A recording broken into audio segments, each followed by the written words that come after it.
Sean bienvenidas y bienvenidos a una emisión más de Aprende en Casa 2. Mi nombre es Enrique Rodal y en esta ocasión tendremos una sesión de la asignatura Ciencias Física. Damos la bienvenida a la profesora Janet Mendoza Romero, que se encargará de guiarnos en esta materia, dirigida a alumnas y alumnos de segundo grado de secundaria. Gracias, Enrique. Eres muy amable. ¿Qué tal? Soy la profesora Janet. Sean bienvenidas las y los estudiantes de segundo grado de secundaria y público en general a esta sesión de física.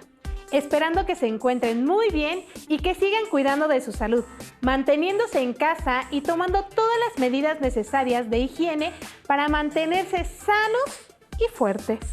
El propósito de esta sesión es que ustedes puedan describir y reconocer las características del modelo cinético de partículas, así como su importancia para representar la estructura de la materia. El título de la sesión es Átomos en movimiento. Les recuerdo que es muy importante participar en las actividades de la sesión. Sugerimos que tengan a la mano cuaderno y lápiz o bolígrafo para anotar las ideas principales que se les presenten durante la sesión, al igual que preguntas y reflexiones para que puedan despejarlas más adelante. No olviden su libro de texto. Ha llegado la hora de poner mucha atención, pero mucha atención. Nada de distraerse con la mosca que pasa a su lado. Realicen anotaciones en un cuaderno que incluyan ideas principales o palabras clave del tema expuesto.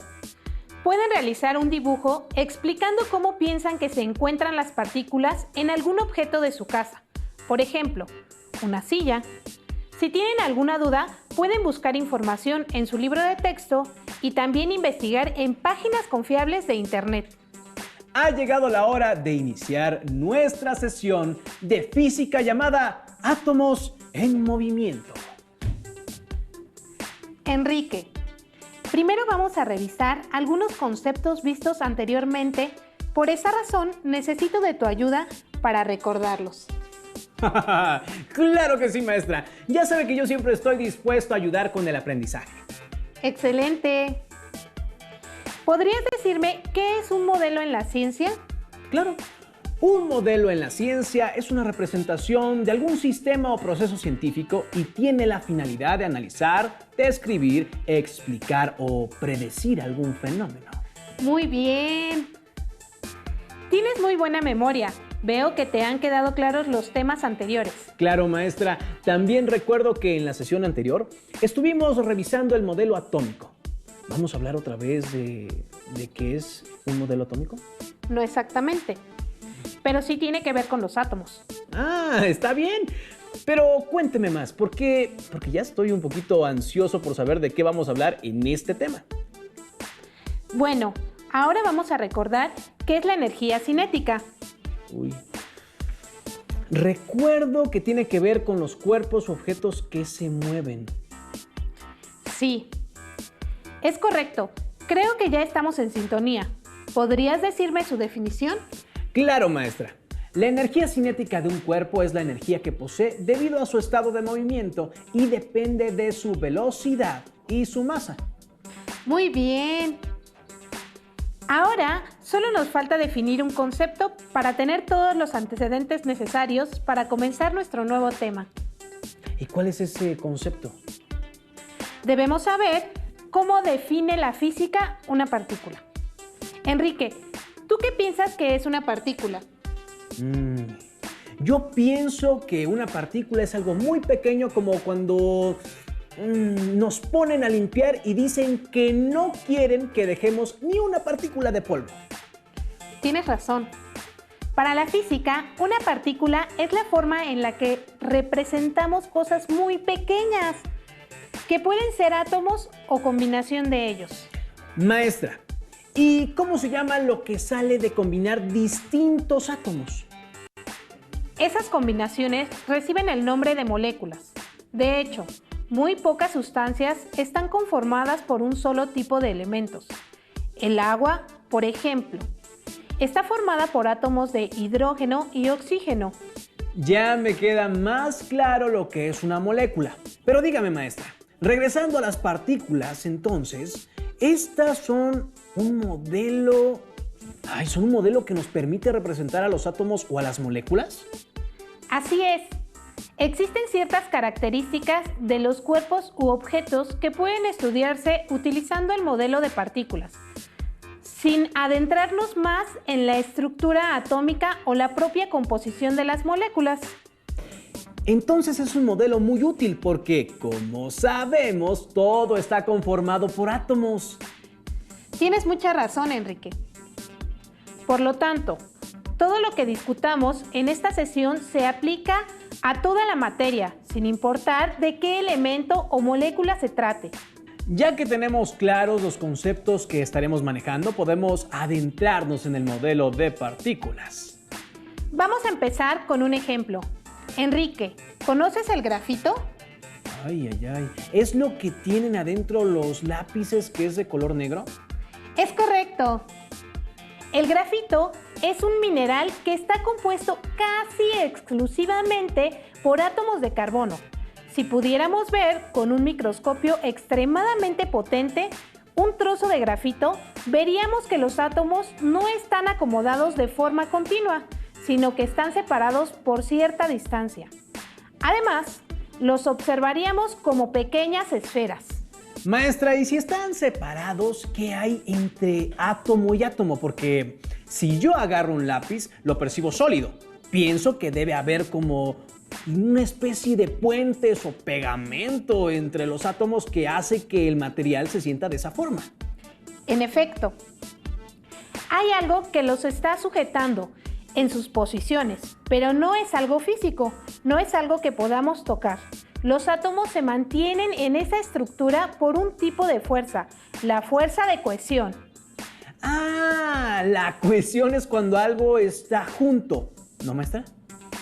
Sí, esta fuerza de cohesión hace que las partículas, ya sean átomos o moléculas, se atraigan entre sí y los mantiene unidos. Pero dígame, maestra, si existe esa fuerza que mantiene las partículas juntas, ¿por qué no están una después de la otra de forma continua? ¿Por qué hay espacios entre ellas? Porque además de la fuerza de cohesión, también existe una fuerza de repulsión. ¡Ay! Ahora todo está más claro. Entonces, esta fuerza hace que se alejen entre sí. ¡Ah! Por eso están separados. Pero, ¿no hay nada de nada entre las partículas? No, entre las partículas no hay nada de nada, solo espacio vacío. Incluso dentro de los propios átomos tenemos espacio vacío. Hay que recordar que la mayor parte de la masa del átomo se encuentra concentrada en el núcleo y que solo unos pocos electrones están a su alrededor. Vamos a hacer un pequeño experimento que nos servirá para ejemplificar esto. Muy bien, ¿qué material vamos a necesitar, maestra? Utilizaremos un vaso pequeño de vidrio o plástico, canicas,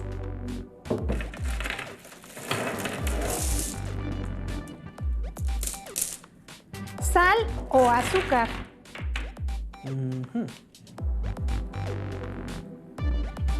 y por último, agua. Esta agua, ¿verdad? Claro. Lo primero que vamos a hacer es colocar algunas canicas hasta que se llene el vaso. ¿Todas? Algunas. Tienes que llenarlo nada más. Vamos a ver.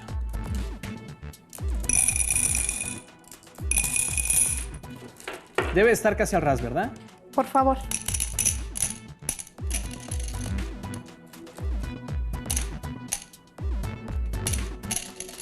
¿Así está bien? Sí. Sí, sobraron. Después, ¿qué vamos a hacer? ¿Esas canicas representan las partículas del objeto? Efectivamente. Como dijimos anteriormente, los átomos o moléculas se pueden representar con esferas. En este vaso podemos ver que aunque ya está lleno de canicas, aún hay espacio. Vamos a vaciar la sal hasta que veamos que está lleno el vaso. Perfecto. Con cuidado, no se te vaya a caer. ¿Toda la sal? Pues lo que quepa. Uy, uy, uy, uy.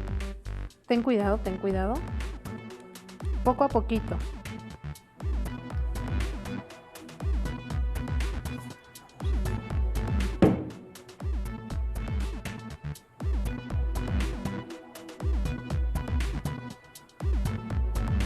Uy. Bueno, ya hice mi batidillo yo, pero quedó. A pesar de que el vaso ya estaba lleno con las canicas, cupo mucha sal. Eso quiere decir que había mucho espacio vacío entre las canicas. Así es. ¿Piensas que el vaso está lleno, Enrique? Sí, claro. Ya no se ve que quepa nada más. Los granos de sal son muy chicos y ya no se observan espacios vacíos. Entonces, por favor, vierte agua dentro del vaso y veamos qué pasa. Bueno.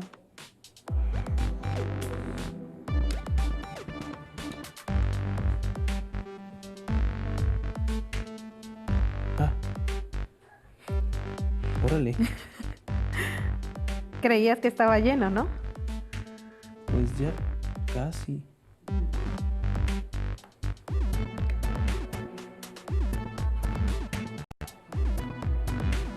Observa bien, Enrique. ¡Ólala!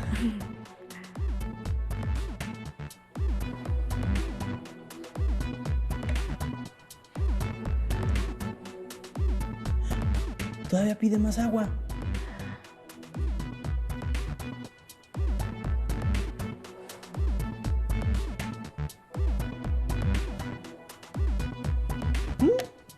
A pesar de que el vaso se veía lleno por la sal, le cupo bastante agua. Eso quiere decir que, aunque no lo veíamos entre los granos de sal, había mucho espacio vacío.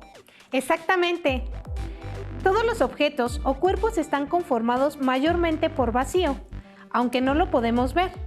La ilusión de la solidez que percibimos es creada por el movimiento de las partículas y la interacción de las fuerzas de nuestros átomos con los de los objetos. Entonces, ¿las partículas que nos conforman se están moviendo? Así es. Como las fuerzas de cohesión y repulsión no están equilibradas, las partículas no se encuentran en reposo en sus posiciones. Realmente se están moviendo. ¿Cómo es eso, maestra? ¿Quiere decir que adentro de mi lápiz las partículas se están moviendo? Pero yo no puedo percibir ese movimiento. No lo notamos porque son muy pequeños, del orden de la magnitud del tamaño del átomo, es decir, una 10,000 millonésima parte de un metro. Si dividiéramos un milímetro en 10 millones de partes, tendríamos la distancia que se desplazan las partículas de un trozo de grafito. Pues tenía razón, maestra. Son movimientos pequeñísimos, pero ¿cómo son esos movimientos? ¿Las partículas suben y bajan o van caminando dentro del material? Digo, no me lo imagino. Si solo viéramos una hilera de partículas de tu lápiz, estas se moverían, digamos, de izquierda a derecha, resultado de la interacción entre las fuerzas de cohesión y repulsión. Entonces, como las partículas se están moviendo, podemos decir que tienen una cierta cantidad de energía cinética. Muy buena deducción. Como se mueven y poseen masa, estas tienen energía cinética. Además, podemos modificar la cantidad de energía que tienen.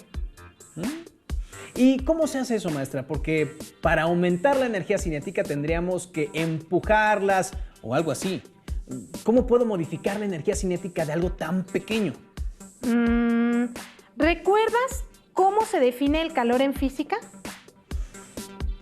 El calor es la energía térmica que se transfiere entre dos cuerpos que están a diferentes temperaturas. Exactamente, Enrique. El calor es energía de tránsito y como es energía, esta se puede transformar a otro tipo. Por ejemplo, a energía cinética. Y entonces al suministrarle calor a algo, aumentamos la energía cinética de sus partículas. Sí, así es. De hecho, el modelo de partículas nos permite comprender por qué el calor fluye siempre del cuerpo con mayor temperatura al cuerpo de menor temperatura. Si ponemos en contacto dos cuerpos a diferente temperatura, las partículas del que tenga mayor temperatura tendrán más energía cinética. En la parte donde se toquen los objetos, sus partículas estarán chocando. Estos choques transferirán energía cinética de las partículas que tienen más a las que tienen menos. También recuerdo que la temperatura es la forma en la que medimos la energía cinética de las partículas de los objetos. Sí, así es.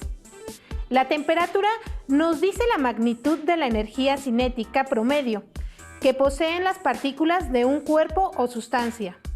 Es por eso que, entre más energía cinética tengan las partículas, mayor temperatura tendrá el objeto. Maestra, ¿hay alguna forma de observar el movimiento de las partículas que conforman un objeto o un cuerpo? Es complicado. Se necesitan microscopios muy potentes. Lo que es más fácil de observar es el efecto que tiene este movimiento sobre otras cosas. ¿Has escuchado hablar del movimiento browniano? Ay, es la primera vez que escucho ese término. ¿A qué se refiere? Bueno, entonces vamos a platicar un poco acerca de él. El movimiento browniano fue observado por primera vez por el botánico inglés Robert Brown en 1827.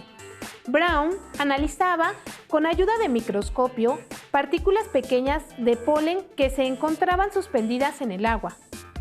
Su sorpresa fue observar que algunas partículas muy pequeñas se movían de manera constante, con trayectorias completamente irregulares y cambiaban continuamente de dirección. Déjeme ver si entendí. El señor Brown tenía granos de polen en agua.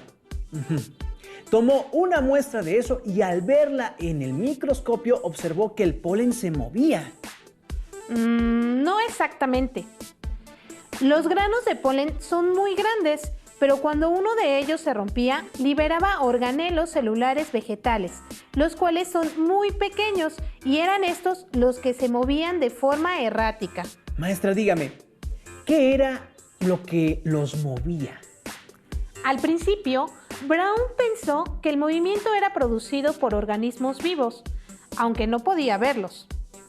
Más tarde, desechó esa idea porque el movimiento se seguía presentando sin interrupción por varios meses.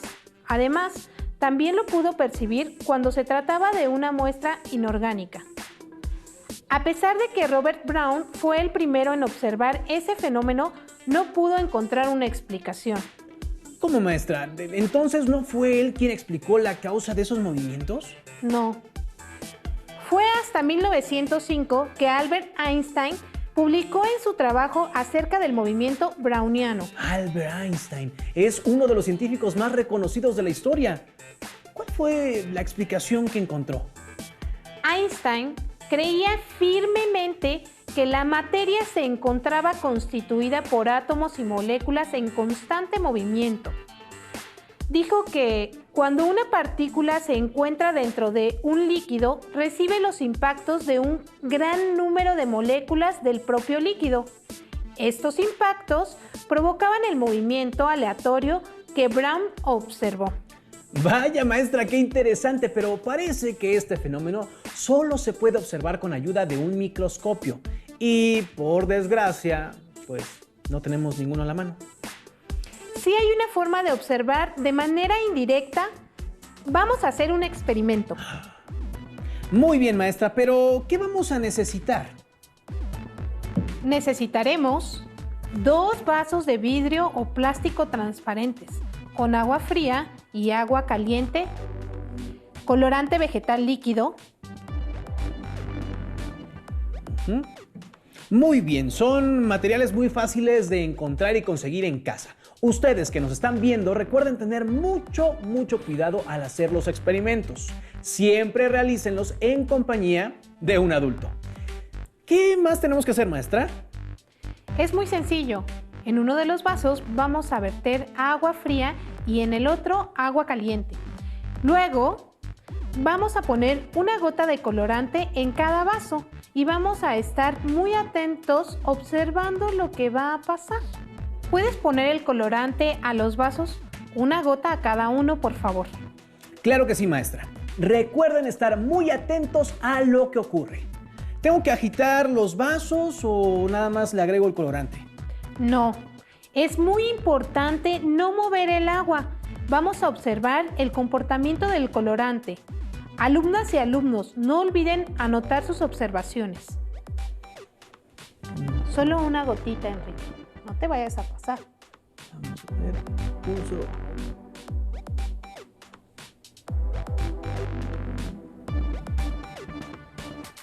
Perfecto. Este fue el de agua fría. Y este fue el de agua caliente. Órale. En el vaso de agua caliente, el colorante se está esparciendo más rápido que en el vaso de agua fría. Sí. ¿A qué piensas que se debe esa diferencia? Pues lo único que es diferente entre los dos vasos es la temperatura del agua. Entonces, sí, es porque en el agua caliente las partículas tienen mayor energía cinética que en el agua fría. En el agua caliente, las partículas se mueven más y este movimiento es el que mezcla el colorante. En el vaso con agua fría, la energía cinética tiene menor magnitud. Por lo tanto, las partículas se moverán menos, lo que se refleja en que el colorante no se dispersa tanto. Esto es muy interesante, maestra. En casa pueden hacer la prueba con agua a diferentes temperaturas y anotar en su cuaderno las diferencias que encuentran. Enrique, ¿alguna vez has percibido el perfume de una persona sin que esté cerca de ti o has adivinado qué está cocinando en tu casa sin estar en la cocina? Sí, sobre todo lo de la cocina. Hay veces que estoy muy lejos de donde están preparando la comida y me llega el olor. Pues el olor de las cosas se difunde con la ayuda del movimiento browniano. ¿Cómo es eso, maestra? ¿Podemos oler algo por el movimiento de las partículas? Es un proceso bastante extenso e involucra más cosas que las partículas en movimiento del aire, pero podríamos decir que sí. Por ejemplo, cuando alguien se pone un perfume, algunas partículas del perfume se van a esparcir en el aire. Como ya sabemos, las partículas de todo lo que nos rodea están en constante movimiento, aunque este sea imperceptible a simple vista. ¿Y las partículas del aire se mueven como las de las cosas sólidas? ¿Vibran? No. Las partículas del aire no están ligadas por fuerzas de cohesión. De hecho, se mueven en trayectorias largas antes de chocar con las otras partículas. Sin embargo, a pesar de estar tan separadas, son tantas que eventualmente chocarán con las partículas del perfume y las irán empujando por todo el lugar. Entonces irán avanzando hasta que lleguen a nuestra nariz y ahí las podremos percibir con nuestras células olfativas. Exactamente. Así es como ocurre. Hay otros procesos celulares muy importantes que dependen del movimiento browniano, como la ósmosis o el transporte de moléculas dentro de las células. De las clases de biología recuerdo que la ósmosis celular es la forma por la que entran las sustancias que la célula necesita para vivir, como nutrientes y oxígeno. También es la manera en la que los desechos salen de la célula. Entonces, como puedes ver, el movimiento browniano es muy importante para la vida. A veces parece que la física se aplica solo a la tecnología, pero veo que es posible explicar hasta procesos biológicos. Entonces, para recapitular lo que discutimos el día de hoy, podríamos decir que para representar la estructura de todo lo que nos rodea, la ciencia ha propuesto el modelo de partículas. Así es. La materia está compuesta por pequeñas partículas que pueden ser átomos o moléculas. Además, están separadas, es decir, la materia no es continua. Estas partículas están sometidas a fuerzas de cohesión y repulsión que hacen que estén en constante movimiento, aunque no podamos percibirlo. Aunque no podemos observar el movimiento porque es muy pequeño, este ocasiona otros fenómenos macroscópicos, es decir, que están en una escala que sí podemos observar a simple vista. Uno de esos fenómenos es la temperatura. Esta es una medida de la cantidad de energía cinética que tiene un cuerpo, objeto o sustancia.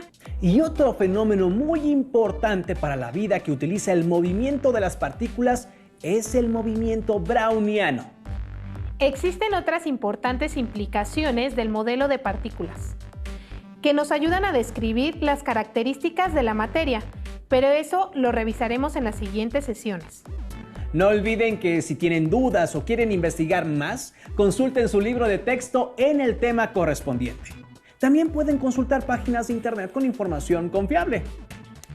Por mi parte es todo. Me dio mucho gusto acompañarlos en esta sesión.